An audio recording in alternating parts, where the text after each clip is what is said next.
এই সেশনের মাধ্যমে এবার আমরা কিছু এক্সাম্পলস নিয়েছি, মানে মাল্টি এক্সাম্পলস নিয়েছি। এখানে আমরা am to, is to, are to, has to, had to, have to, মানে সব কিছু টু যুক্ত করে যেগুলো অক্সিলারি ভার্বের সাথে আছে সব রকম আমি এক্সাম্পলস নিয়েছি, যাতে তোমাদের মানে প্র্যাকটিস হয়ে যায়। প্র্যাকটিস, জানো তো, practice makes a man perfect. সেই যে কোনো সাবজেক্টেই হোক, যত তুমি প্র্যাকটিস করবে সেটার উপর তুমি আরো স্ট্রং হতে চলবে। তো দেখো, আমরা এখানে শুধু কোশ্চেন, মানে আমরা এক্সাম্পলস গুলো নিয়েছি, এর মাধ্যমে আমাদের প্র্যাকটিসটা যাতে হয়। আমরা একটু আগে যেটা করলাম মানে রুলস সমেত, সেটা এবার আমরা প্র্যাকটিস করব। দেখো এখানে কি বলেছি প্রথমে, examinees are to occupy their own seats. Examinees মানে হচ্ছে পরীক্ষার্থী, পরীক্ষার্থীদেরকে তাদের নিজের নিজের সিটে বসতে হবে। Next, you are to write your name on the exercise book. তোমাকে যে তোমার এক্সারসাইজ বুক আছে, তোমার যে খাতা আছে, সেটার উপর তোমাকে তোমার নাম লিখতে হবে। দেখো next, each one of you is to carry out your responsibility. মানে তোমাদের প্রত্যেককেই তোমাদের যে নিজের নিজের যে রেসপন্সিবিলিটি, সেটা তোমাদেরকে ক্যারি করতে হবে, বহন করতে হবে, মানে রেসপন্সিবিলিটি, নিজের দায়িত্ব নিতে হবে তোমাদেরকে। 4 নাম্বার কি বলেছে, I have to get up at 6 AM in the morning.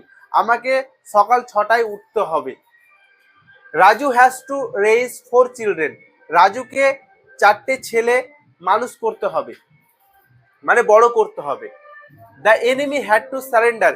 যে শত্রুকে মানে সারেন্ডার করতে হয়েছিল, মানে শত্রুকে কি করতে হয়েছিল, সারেন্ডার করতে হয়েছিল, মানে আত্মসমর্পণ করতে হয়েছিল। চলো 7 নাম্বার কি বলছে, he has to meet her as soon as possible. মানে তাকে যত শীঘ্র সম্ভব তার সাথে মানে দেখা করতে হবে। Next, I had to do everything my self. মানে আমাকে আমাকে নিজেকে সবকিছু করতে হয়েছিল। I had to do everything my self. Next, Ratan has to return this money in a month. 1 মাসের ভিতরে রতনকে এই টাকাটি ফেরত দিতে হবে।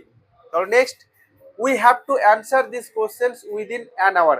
1 ঘন্টার মধ্যে আমাদেরকে এই প্রশ্নগুলোর উত্তর দিতে হবে।